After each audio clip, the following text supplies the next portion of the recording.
There's a story about a guy who was always very frugal and cheap, very parsimonious guy. But he was a multi-millionaire.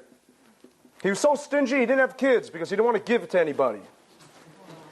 He told his wife, he says, when I die, I want you to take all the money and I want you to drop it in my grave. He wouldn't even leave anything for her. You know, it's amazing, amazing.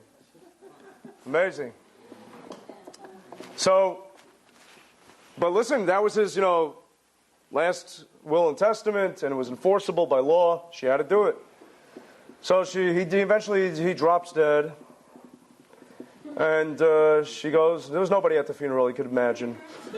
She's the only one there. And, she has to she has to carry out, execute his last will and testament. So his net value was $17 million. And she took out a check, wrote out a check for $17 million and put it in the grave.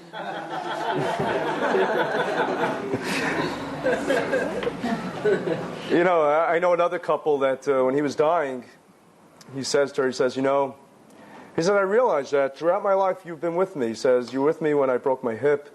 He says, you were with me when I had that terrible car crash. You were with me when I lost all my money in the stock market. And she's sitting there and she's crying. She's like, this is so romantic. This is so... He says, you were with me through everything. And he says, but I realized one thing. And she says, oh, what is it? He says, you're just bad luck. Listen, I got to tell you, people think they're going to take their money to the grave.